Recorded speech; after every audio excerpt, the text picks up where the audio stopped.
como fue una sequía de verano, una sequía de invierno, lo que fue la falta de agua potable en el área metropolitana, que estuvimos ahí al límite, lo que fue la competencia con Argentina, lo que fue la guerra de Ucrania con Rusia.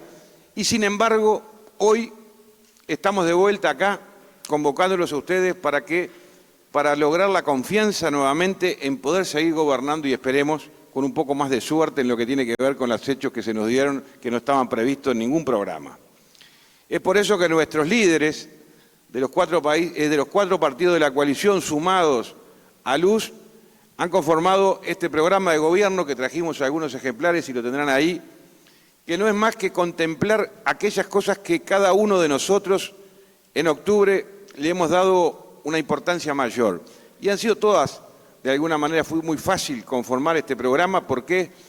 Porque en lo grueso, en lo importante, estábamos en su mayoría con un rumbo y era el mismo, que es cambiar, seguir transformando el país en ese país que se desarrolle en forma sostenible y sustentable.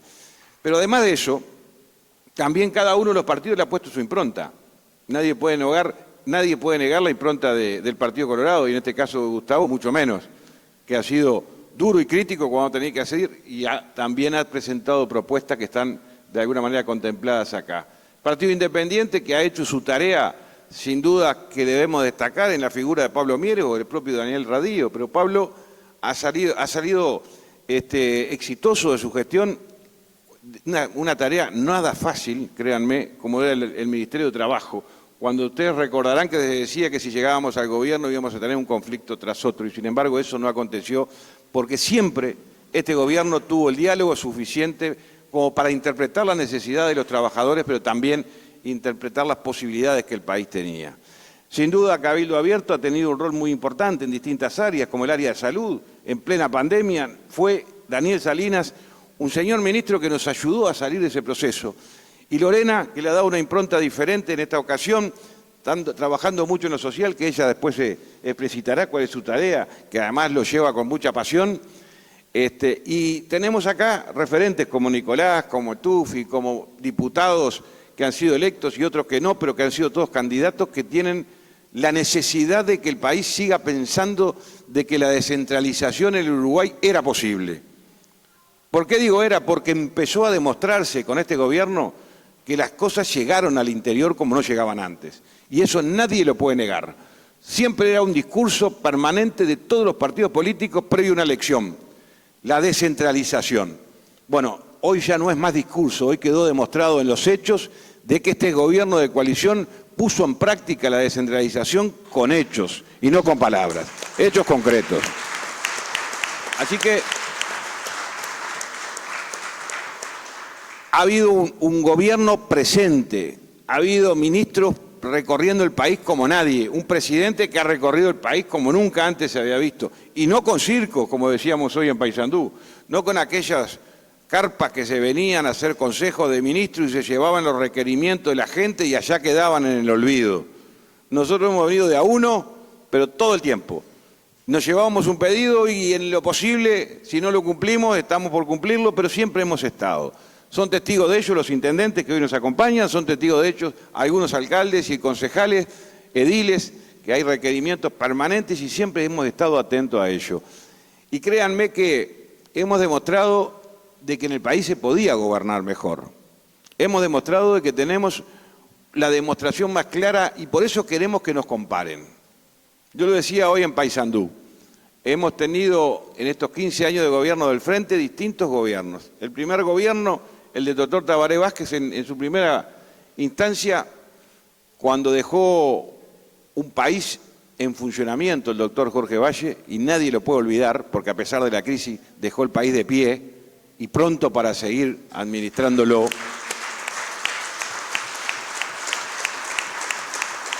Allí, en esa ocasión, lo que se generó en ese gobierno, más allá de algunas políticas de Estado que acompañamos todos los partidos en su momento, el recambio de la matriz energética y algunas más, nos dejó algo que realmente hoy lo sufrimos y que empezamos a revertir. Y ustedes recuerdan lo que me significa. Aquellos que eran los defensores de los trabajadores, de la gente más humilde, de la gente obrera, nos dejaron el IRPF, le metieron la mano al bolsillo a los trabajadores y ese fue el premio o el redondeo de lo que es recaudar más, porque eso es lo que es el Frente Amplio. Es especialista en sacarle el dinero a la gente para luego malgastarla. Y eso ha sido el ejemplo de lo que vivimos en el Frente Amplio estos últimos 15 años. Este gobierno empezó a revertir eso. Y este señor que está a mi lado es testigo de una cosa, porque había un compromiso con el IAS y se empezó a reducir, como así también con la franja más baja de IRPF. Pero también en el segundo gobierno, ya con más plata en la caja del Estado, quien se encargó de dilapidar los dineros públicos fue el gobierno de Mujica.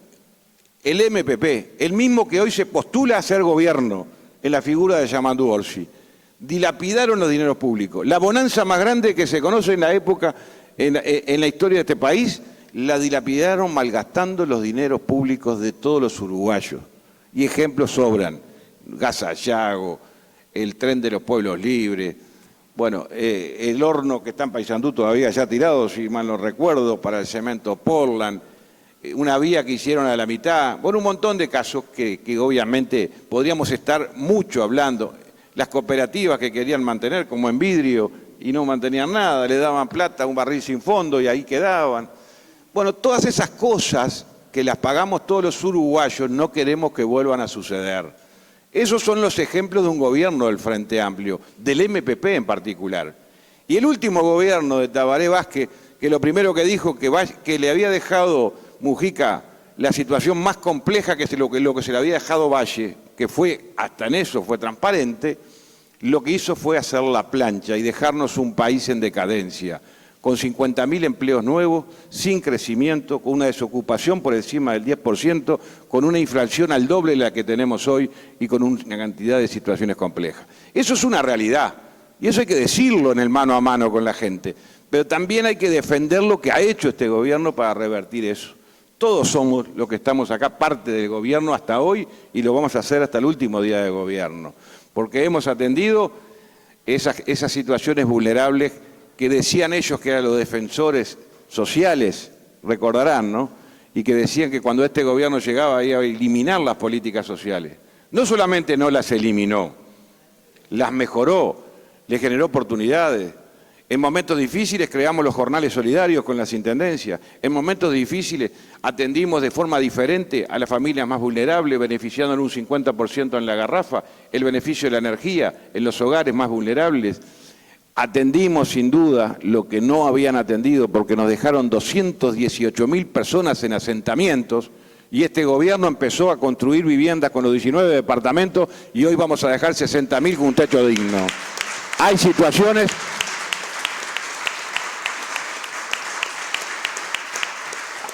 Hay situaciones que acá no hay que pelearse con nadie, simplemente pedirles que comparen y que nos den la oportunidad de seguir gobernando, porque al otro día seguimos construyendo una realidad diferente del Uruguay. Le hemos demostrado en todas las áreas. En lo que me compete a mí como ministro de Transporte, creo que nadie puede negar que el equipo del ministerio, bueno, no es el ministro, todo el gobierno ha transformado la red vial de este país como nunca antes se había visto.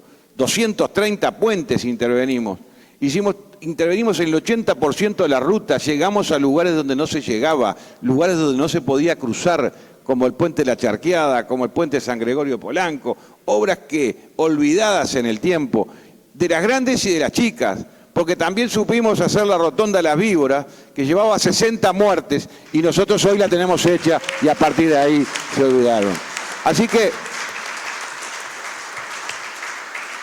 nos quedan, ¿cuántos nos quedan? 15 días, 14, 13 días, para decir de estas y muchas más, porque acá tengo especialistas en seguridad, tengo especialistas de todo que van a decir lo suyo. Yo dije un panorama general porque ahora saben qué voy a hacer. Le voy a dejar porque me voy a ir a Soriano a firmar 6 convenios sociales con instituciones sociales como la que firmé hoy acá en Fraivento, recién acabo de firmar con el Club Juventud, que va a hacer un piso sintético a su cancha. Firmamos con el Club Fraivento, que se le voló el techo y ahora lo van a poder hacer. Y ahora, porque estamos gobernando y estamos tratando de convencer a los uruguayos de que el Uruguay no puede retroceder. De eso se trata. Uruguay no puede retroceder. No nos merecemos retroceder. No nos merecemos retroceder. Queremos seguir apostando al Uruguay del futuro. Así que yo fui un poco más largo, Gustavo, discúlpame, pero era la oportunidad que tenía de arrancar porque pasé factura a todos lados. Y por lo menos dije lo que estamos haciendo, que no estamos prometiendo ni aquello que dicen sabremos cumplir. Nosotros sabemos cumplir, que es diferente. Muchas gracias. Muy bueno. Nos vemos ahora en su lado.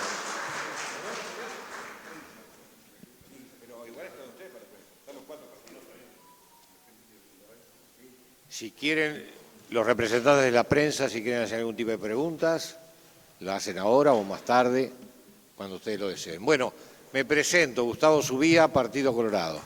Capaz que...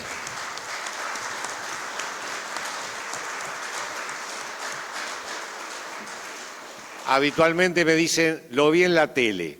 No es que me guste la tele, es que me invitan. Y soy tan cortés que soy incapaz de decir que no. Sobre todo cuando me invitan para pelearme y no tengo más remedio que aceptar esas ofertas muy generosas. Como ustedes saben, estoy vinculado al tema de seguridad. 39 años conversando con delincuentes, como puedo llegar a conversar con ustedes. No es que ustedes sean delincuentes, no. Pero como llego a conversar, ahora en la entrada, hablando con uno y con otro, 39 años. Piensen lo que es una vida entera vinculado con los muchachos. Alguna anécdota he ligado todos estos años. Me acuerdo una vez que entro al juzgado y siento una mala palabra, o varias malas palabras concatenadas, y era un muchacho que me había reconocido y dice, otra vez me tocó subir a la y siguió por ahí. No estaba muy conforme con lo que le había otorgado el azar. Y no es que fuera severo en demasía, no. Lo único que uno quiere es aplicar un poco la ley, cosa en que estamos en conflicto. Yo me identifico un poco como cierta oveja negra dentro de la coalición. La apoyo fervientemente, sobre todo desde el punto de vista ideológico, pero me he permitido estos años ser crítico, y he sido crítico de la propia coalición, no del venerado y recordado ministro Larrañaga, con quien me une una profunda relación. El hombre que más allá de los avatares de la suerte y de las enfermedades, perdió la vida por estar al frente y haciendo roncha en el Ministerio del Interior. Un ministerio enormemente desgastante si uno lo toma en serio. Y bueno, la vivencia con Larrañaga fue extraordinaria. Sancionamos la LUC, que fue muy importante, y el individuo transpiró la camiseta, Larrañaga transpiró la camiseta, apoyando a la policía, haciendo procedimientos conjuntos, al punto que fue honesto ese sentimiento policial que se refirió cuando su muerte, lamentando la fuerza policial, su ida. Yo, sin embargo, he sido crítico, y he sido crítico porque hace 39 años que estuve mordiéndome fuerte, viendo la inconsistencia del sistema judicial muchas veces en nuestro país. Inconsistencia que todavía hoy observo cotidianamente, que tenemos que transformar, que hemos modificado en parte, pero que nos queda mucho por hacer. El famoso proceso abreviado, para hablar de ese como tantas otras cosas podríamos hablar, un proceso inusual e injusto que habitualmente deja a los delincuentes con descuentos brutales en la condena, y estamos lamentablemente habituándonos a una benignidad con el delito que por un mal camino nos lleva. Pero esas cosas son objeto de la diaria, de las disputas, presentaciones y discusiones que he estado en el Parlamento, queriendo a veces que la coalición rinda más, pero reconociéndole también, porque uno exige, pero también reconoce modificaciones sustantivas en estos años. Hemos bajado brutalmente las rapiñas, hemos bajado enormemente los hurtos, los abigeatos, la violencia doméstica, y nos está quedando esa mancha lamentable, que sé que es difícil de combatir. Yo lo que pido es mayor efusividad al momento del combate, como son los homicidios vinculados esencialmente en su crecimiento al narcotráfico. Pero ¿por qué soy crítico y a la vez pondero? Porque las cifras de esta coalición mejoró sustantivamente aquellas promesas. Ahora Falero estaba recordando la asunción por parte del presidente Tabaré Vázquez de su segundo gobierno, cuando prometía un descenso de un 40% en las rapiñas. Ese descenso no se dio, sino que por el contrario llegamos en el 2019 al famoso récord de 31.000 rapiñas únicamente en ese año. Esas rapiñas que hoy hemos bajado, como decía, con otros delitos, y aún nos queda mucho por hacer. Nos queda mucho por hacer, y como dije al principio, mi discrepancia es más filosófica que de gestión con el Frente Amplio, a quien nunca podría acompañar. Y hablo de filosófico porque en el enfrentamiento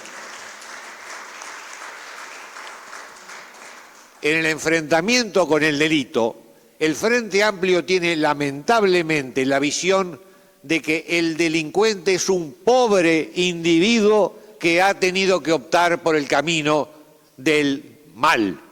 Y no es así. Por eso les dije al principio, 39 años conversando con los muchachos, uno llega a comprender que pueden haber excepciones, sí, quizás hay un 5, un 10% que son consecuencias de una vida muy compleja, pero como me dijo una vez una madre, yo tuve 4 hijos, este está en el camino del delito, los otros 3 trabajan. Quiere decir que no es que la vida cierre oportunidades, sino que hay gente que establece su quehacer en función del delito. El delincuente siente que es negocio delinquir, negocio. No es una opción del pobrecito, sino es la opción del que calcula. Y yo muchas veces, en esas conversas que uno tiene con el delincuente después que era procesado, intenté en una época los carriles del convencimiento para cambiar de orientación. Y voy a ser un poco grosero, pero viene bien a veces transcribir textualmente. Me decían, pero fiscal, no seas pelotudo. ¿Qué me venís a plantear? ¿Que vaya a las 8 horas cuando yo en 4 minutos me hago lo que otros laburan en 2 meses? ¿Qué me estás diciendo? Lamentablemente esa es la realidad atrás de los problemas que tenemos. Tenemos que lograr una coalición que siga trabajando. Yo voy a seguir dando palo al que no me acompaña en mis ideas y siendo a veces molesto porque tenemos que cambiar una mentalidad. Tenemos que cambiar la mentalidad del pobrecito. No, aquí no hay pobrecitos. Hay individuos que hacen daño, hay individuos que lastiman, hay individuos que matan y es la aplicación de la ley la que tiene que imponerse en todos esos casos. Y decía filosóficamente, porque ese frente que únicamente habla de la posibilidad de rehabilitación, que no estoy en desacuerdo con la rehabilitación, hay que propiciarla, pero hay que propiciarla en condiciones lógicas, en condiciones racionales. Un frente que acompaña a Maduro, que acompaña a Nicaragua, que acompaña a Cuba, que acompaña la invasión rusa, absolutamente injustificada de Ucrania o el terrorismo en el mundo, que no emite nunca el comunicado partidario de sanción, de censura a todos estos movimientos extremistas, ese frente que alude en muchas oportunidades a los combates terroristas como formas de rehabilitación o reivindicación de postulados que han defendido inclusive en un pasado no muy antiguo, no, ese frente no lo quiero. Soy crítico de mi coalición y soy crítico como es crítico el hermano con respecto al hermano, el hijo con respecto al padre. Puedo tener a veces otras sintonías en algunos temas, pero no puedo jamás hacer la opción por quienes lamentablemente están vinculados a opciones políticas totalitarias, extremistas y de irrespeto del sistema democrático republicano que permanentemente está en juego en este mundo contemporáneo.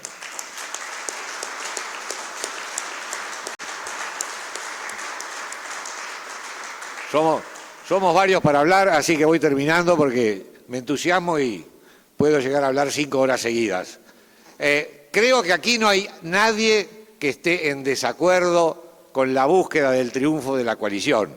Estamos hablando para gente que está básicamente convencida, pero siempre hay gente a la cual convencer. Hay amigos, familiares, vecinos, a los cuales yo insisto, hay que hablarles de lo que representa en el mundo esos pilares de injusticia y cuáles han sido las conductas del Frente Amplio, que llegó, si mal no recuerdo, a enviar delegados a unas supuestas elecciones a realizarse en Ucrania, después de haber soportado la invasión rusa para convalidar la ilegitimidad de aquellos actos. Me despido diciéndole que las encuestas, esas que nos manejan a piacere, fueron las mismas que le habían dado la derrota a Milei en Argentina, las mismas que le habían dado la derrota a Trump en la elección anterior, que le dieron la derrota en esta última elección, las mismas que como coalición nos daban la derrota y terminamos en un 48 contra un 43%, así que no les crean.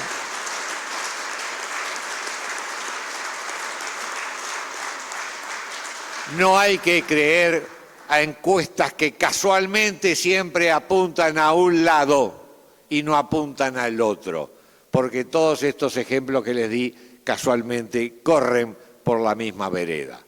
El domingo, cuando las elecciones, le metemos con todo, porque como tantas oportunidades en el pasado va una forma de vida, va una forma de ser republicanos y demócratas que está en juego.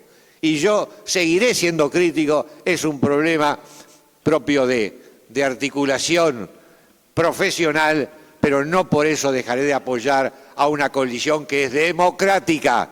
Insisto, una coalición que es democrática y da señales democráticas para actuar en este mundo que tan difícil es. Muchas gracias.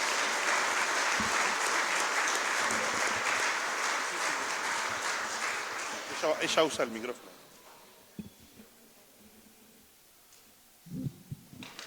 Hola, buenas tardes a todos. Un placer.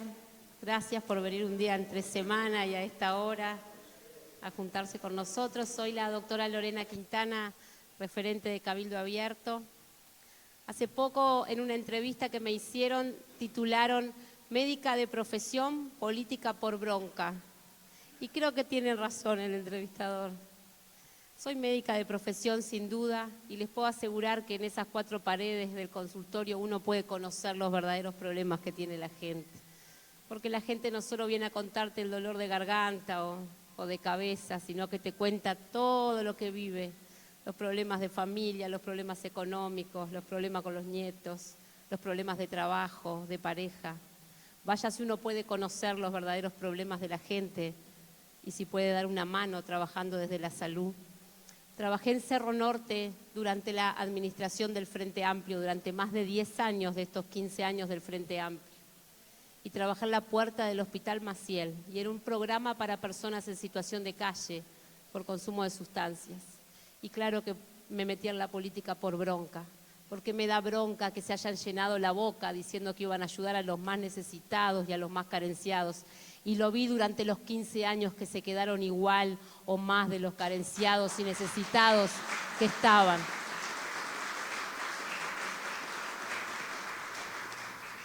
Y se llenaban la boca hablando de la atención en salud y de mejorar el acceso, pero fue esta administración que hizo un hospital en el Cerro de Montevideo, no fue la administración del Frente Amplio. En el tema de adicciones, que seguro que Daniel quizás también lo habla, vengo de trabajar toda mi vida y es un tema que creo que lo tengo en el corazón, porque he acompañado esta problemática en muchas personas y en muchas familias. Una problemática que para mí, junto con el problema de salud mental, son de los 2 más graves problemas que tiene Uruguay. Cuando tomé la dirección del programa Adolescencia y Juventud en esta administración, teníamos una encuesta del 2019 hecha a los adolescentes en Uruguay, que decía que 1 de cada 5 había pensado seriamente en quitarse la vida. Si ese no es un problema del país, díganme cuál es el verdadero problema. Porque vaya si tiene valor los que más queremos, nuestros hijos, nuestros nietos, nuestros sobrinos, que no estén queriendo vivir, que no tengan un objetivo y un sentido en la vida. ¿Y saben qué? El Frente Amplio hizo una ley de salud mental sin un peso, 0 presupuesto, pero esta administración de gobierno puso 20 millones de dólares para verdaderamente dar respuesta a esa problemática. Y este departamento sí que lo sabe porque ha sido pionero en tantos temas como la telemedicina, como respuesta a mejorar el acceso en estos temas de salud mental. Sin duda que tenemos que poder llegar a todos. Y me da bronca que siguen mintiendo de la misma forma que mintieron. Hoy nos contaban en Paysandú que están yendo a los asentamientos a decirle a la gente que si gana la coalición le van a quitar los planes sociales. Porque vuelven a mentir con la misma mentira. Así que no tenemos que callarnos, tenemos que levantarnos y salir y hablar con todos los que podamos para abrirle los ojos, para mostrarles que no es así, que no fue así durante estos 5 años, que se hicieron más viviendas que nunca, que se mejoró el acceso. Es verdad que hay mucho por mejorar, es verdad que sí, y por eso necesitamos estar 5 años más haciendo los avances necesarios para este país. Un mensaje especial para los cabildantes, para los que están acá, que hay unos cuantos, y para los que nos escuchan, los que quizás en 2019 votaron a Cabildo y ahora no. Déjenme decirle que nuestros principios y valores siguen intactos. Déjenme decirle que muchas de nuestras propuestas, como fortalecer la familia en Uruguay, como traer el modelo islandés de prevención para poder hacer una prevención al consumo de sustancias, a las violencias, a la deserción educativa, a los problemas de salud mental, están en este programa de gobierno. Estamos siendo parte y hemos puesto acá la mayoría de nuestras propuestas para poder avanzar. Cabildo Abierto sin duda que tiene que levantarse, tiene que mejorar, pero tiene que seguir adelante y tiene que volver a crecer. He escuchado a algunos referentes del Frente Amplio que dicen que van a ir atrás de los votos de los que antes votaron a Cabildo Abierto. Espero que se den cuenta que se han burlado una y otra vez de nuestros valores y principios y que no le regalen un voto al Frente Amplio, que no hará nada por nosotros.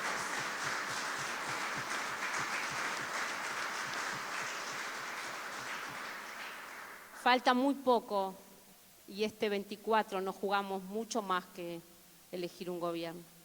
Porque 5 años es una cantidad, para nuestros niños es una cantidad, para nuestros jóvenes es una cantidad, para nuestra familia es una cantidad.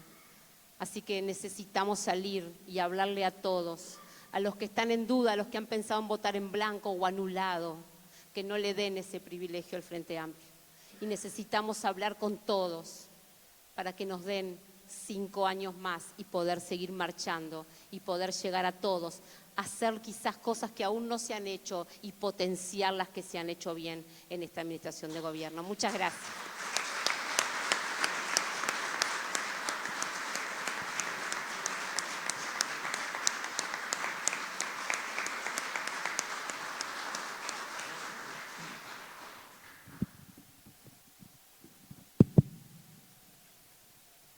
Buenas tardes, Fray Bentos, buenas tardes a todos, gracias particularmente al exintendente Lafluz, con el que a lo largo de estos 5 años trabajamos arduamente. El domingo 24 hay elecciones y estamos todos abocados a eso y tenemos que salir a convencer, en el sentido etimológico del término, a vencer juntos, pero yo no sé si tomamos conciencia de que estamos siendo protagonistas de un hecho histórico. Porque la coalición se creó para gobernar y antecedentes de coaliciones para gobernar hay en el país bastantes veces. Algunos partidos o sectores de partidos apoyaban al que estaba en el gobierno, pero también se acababan antes de que se terminara el periodo de gobierno. Se retiraban sus ministros, se pasaban a la oposición. Esta coalición no se terminó, en ningún momento se terminó. Y yo creo que estamos pasando de ser una coalición de gobernar para ser una coalición política, que no anula las tradiciones, sino que se enriquece a partir de las tradiciones. Y a mí me parece que es una cosa que tenemos que empezar a tomar conciencia. No estamos en una competencia para ganar el 24, estamos pensando más allá, en una perspectiva distinta de cómo mirar la realidad del país. Y la coalición está vivita y coleando, y nosotros no nos tocaron 15 años de bonanza para gobernar. No nos tocaron 15 años con viento de cola para que las cosas salieran, de crecimiento económico, de precios desmedidos de alguna commodity. No, nos tocó lidiar con las más feas. Y sin embargo, nosotros no hicimos la plancha. Nosotros nos pusimos las pilas y arriesgamos, y hicimos propuestas. Arriesgamos no solo en el discurso, hicimos propuestas, y lo hicimos en el marco de la mayor responsabilidad política a la hora de cuidar los dineros de la gente, sin ceder a la tentación demagógica, sin apoyar políticas que aunque sean inefectivas fueran rendidoras en términos de imágenes. Lo que hicimos fue apostar a cambiar para mejorar la vida de la gente. Y en las peores, en las adversas. Y entonces por eso es que estamos trabajando para que el 24 esta vez podamos renovar el mandato de gobierno. Luego de haber hecho esta experiencia de haber gobernado contra todas las dificultades que recién se reseñaban, contra una sequía inédita en la historia del país que hizo que por primera vez saliera agua salada de las canillas. Una sequía de una magnitud nunca vista en la historia del Uruguay. Contra un conflicto bélico impropio de esta época, la voracidad imperialista de los rusos pretendiendo arrasar con el pueblo de Ucrania y que tuvo un impacto económico y social muy importante y que hizo que encarecieran los precios de los productos básicos y que escasearan algunos productos básicos durante bastante tiempo. Una aventura imperialista que aún está vigente. La crisis argentina, es de Argentina, pero si nos tocó vivirla a nosotros particularmente, bueno, el litoral particularmente, pero la sufrió todo el país. Uruguay recibe 3 millones de turistas al año, la mayoría argentinos. Y como consecuencia de la crisis argentina, del mal manejo en Argentina, no solo los turistas dejaron de venir, sino que los uruguayos se fueron a gastar la plata a la Argentina. Es que la diferencia de precios era tan escandalosa que era esperable que no hubiera quedado ni un solo uruguayo en visitar la vecina orilla. Y la pandemia, una pandemia inédita en la historia mundial. A 15 días de instalado el gobierno, la pandemia, con la gente encerrada, muriendo en soledad, con la actividad económica absolutamente suprimida, sin actividad comercial, sin turismo, con las empresas cerradas, lo que provocó un desplome de la producción, un desplome de la actividad comercial y además un desplome de los ingresos de las familias en el mundo, en todo el mundo, no en el Uruguay, también en el Uruguay, en el mundo.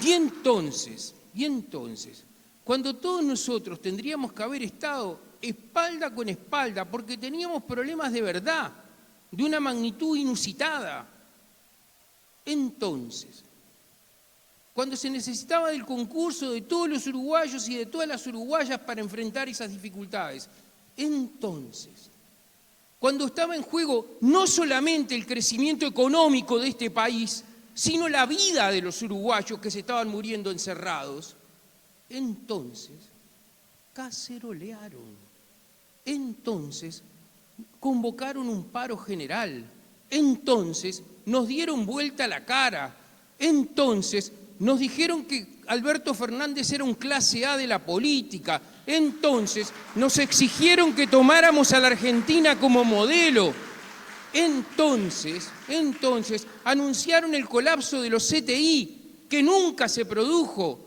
Entonces Se burlaron hasta de la ciencia, anunciando las malformaciones fetales que iban a tener los pobres bebés porque las mamás tomaban agua salada. Sembrando el desánimo, como si nos faltaran problemas reales.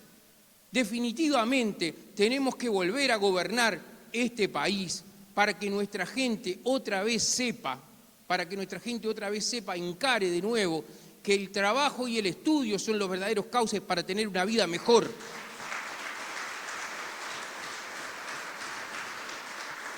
Para que tengamos una sociedad definitivamente de inclusión, un ambiente de equidad, propicio para el crecimiento económico y para el desarrollo humano, para que nuestros jóvenes y nuestros niños ya no sigan siendo postergados. Es por eso, además, que el 24, la fórmula ganadora tiene que ser Álvaro Delgado y Valeria Ripoll.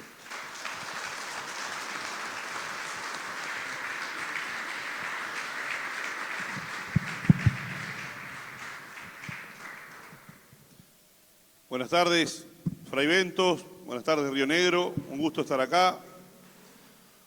Ustedes habrán visto que han habido varias giras de distintos legisladores al principio, después de la fórmula.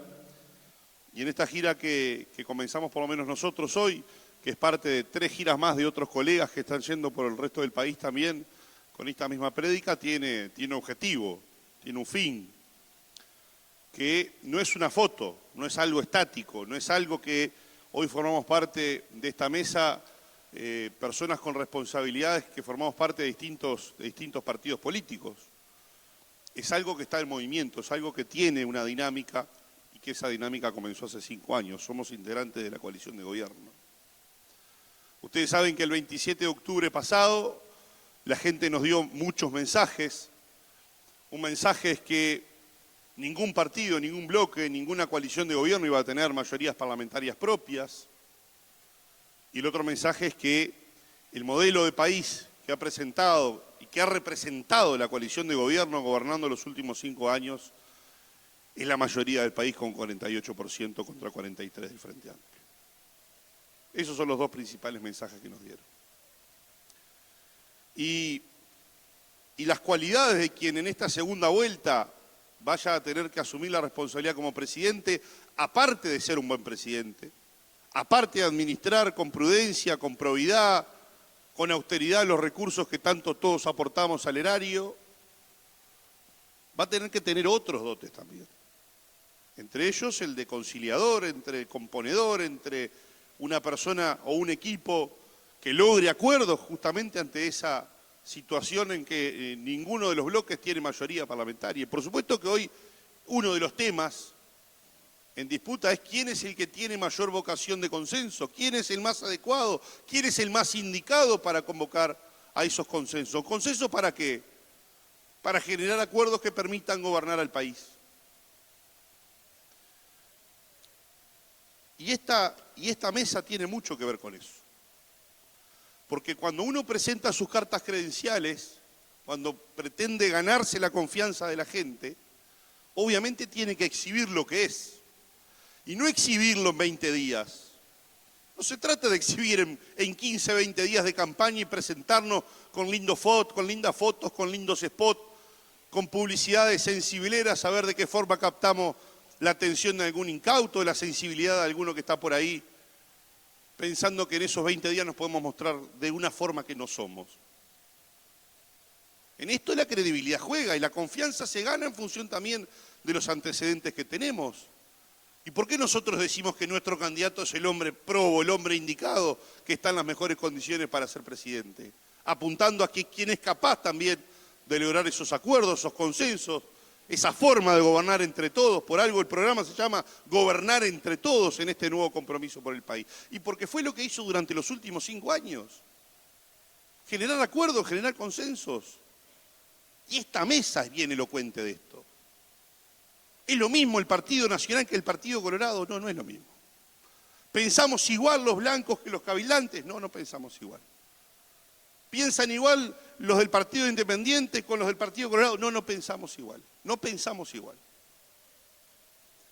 Pero sin pensar igual en todo, fuimos capaces de ponernos de acuerdo en lo importante. Y esa es la enorme diferencia. Por eso el diálogo siempre está presente y siempre ha estado presente en estos 5 años. Yo lo escuchaba recién, el diputado subía, y obviamente que hay cosas que quizá comparto y cosas que no. Pero lo importante, en lo medular, estamos acá sentados porque defendemos una causa que ya no se tiñe ni de color blanco, ni de colorado, ni de amarillo, ni del Partido Independiente, ni del Partido Constitucional Ambientalista. Ya no tiene color. Es esa que está ahí. Es el pabellón. Porque cuando uno lucha por una causa para conquistarla y logra una herramienta que es la única capaz de transformarle la vida a la gente, como hace 5 años, ahora llegó el momento de defender la causa. Y por eso la convocatoria no es tanto a nosotros para escucharnos. Nosotros venimos, decimos lo que tenemos para decir y nos vamos, y cada uno en su trinchera, pero hoy los protagonistas son ustedes. Porque esto no se gana en la televisión. No se gana en las redes, no se gana en la radio. Esto se gana en el mano a mano. Esto se gana transmitiendo la experiencia, las vivencias, las emociones que cada uno de ustedes vivieron y que son más que testigos, protagonistas de lo que hicimos en estos últimos 5 años. A uno cuando le toca una responsabilidad pública, después los discursos podrán ser más lindos, más floridos, más aburridos, pero el único discurso que vale la pena es el discurso de los hechos, es el más contundente. El discurso de la realidad es el más contundente, no hay forma de rebatir aquello que está hecho a partir del ladrillo, del asfalto o de las políticas que hicieron que la gente pueda vivir mejor. Cuando nos dejaron 218.000 personas viviendo de una manera ignominiosa, una manera vergonzante, que no es solamente un tema de no vivir en una casa digna, es no vivir en una casa digna, no tener un trabajo digno, estar condenado con planes muchas veces que no los sacaban, sino que los anclaban a la pobreza. Por eso tenemos otra forma de ver las cosas. Y eso es lo que va a estar en juego el próximo 24 de noviembre. Formas distintas de ver un país y formas distintas de hacer que las cosas pasen. Eso está en juego el 24 de noviembre. Y nosotros tenemos un candidato que ha estado desde el primer momento en este gobierno en un nuevo rol, no como el tradicional y típico secretario de presidencia con carga burocrática o tareas o menesteres quizá medios que nadie conocía. Tuvimos un secretario de la presidencia en un rol de jefe de gabinete, un hombre que se puso al hombro los grandes proyectos del país. Un hombre sin el cual el gobierno de Luis Lacalle Pou no hubiera sido el gobierno de Luis Lacalle Pou. Por eso es un hombre que está aprobado. Un hombre que está aprobado, con un equipo que está aprobado y con una espalda en una coalición de gobierno que también está aprobada. Porque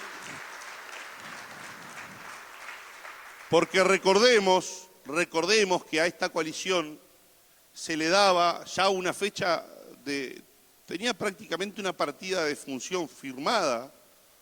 Apenas 6 meses le decían que iba a durar esta coalición de gobierno. Y no solo duró 6 meses, duró los 5 años. Y nos presentamos ya, y esto es importante porque esto no es para estar solamente como meros espectadores de ese lado. Todos nos tenemos que ir con un deber. Y el primer deber es hablar con cada ciudadano que nos dio su confianza, que le dio la confianza a cualquiera de los partidos de la coalición el pasado 27, darle la mano, mirarlo y decir, este es el camino, este sigue siendo el camino. Pero aparte, hablar con un montón de gente que no fue a votar. Hay 150.000 uruguayos que viven en el medio rural que no fueron a votar. Y uno empieza a desbrozar el camino por el que quizá no fueron a votar. Algunos quizá por desidia, porque no creen. Pero hay muchos que no fueron a votar quizá por cuestiones de lejanía, de distancia, problemas de logística, problemas de conectividad. Y a esa gente hay que ir a tocarle la puerta, golpearle en la portera, ir a tocarle el timbre si vive en un barrio. Hay que llevarlo, hay que convencerlo, hay que hablarle. Porque es un momento que para que nadie sea indiferente a lo que va a pasar el próximo domingo 24. No es para indiferentes esta elección. Y todos de acá nos tenemos que ir cargados de una gran responsabilidad. Ya ser integrante de la coalición no es solamente algo testimonial, como les decía.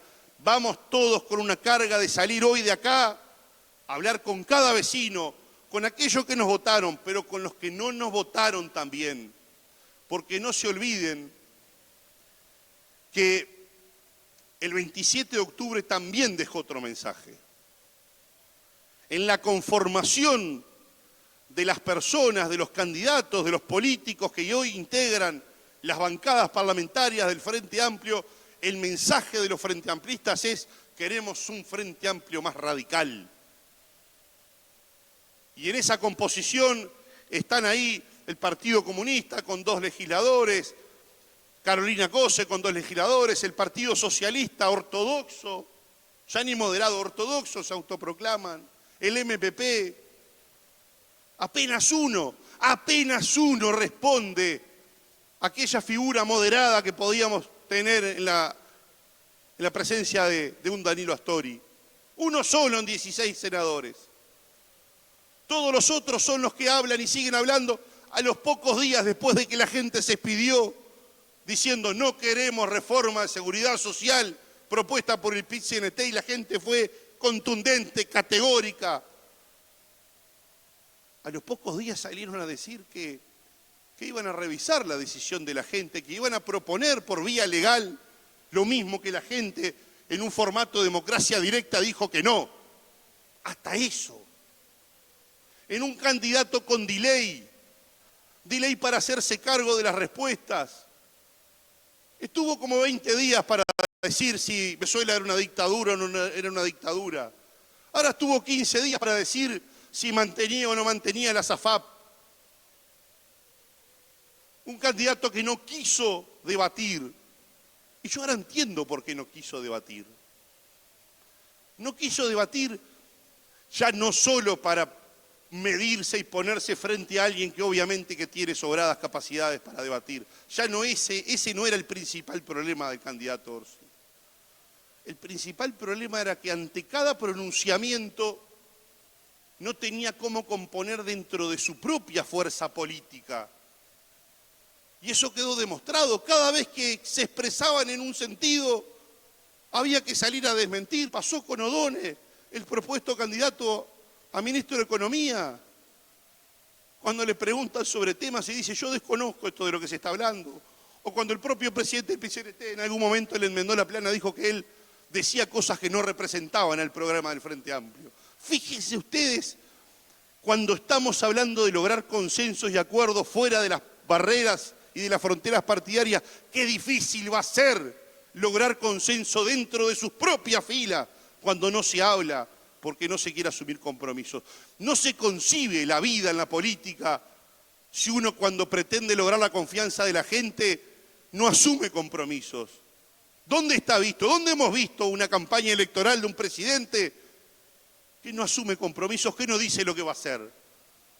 ¿En qué Uruguay vivimos?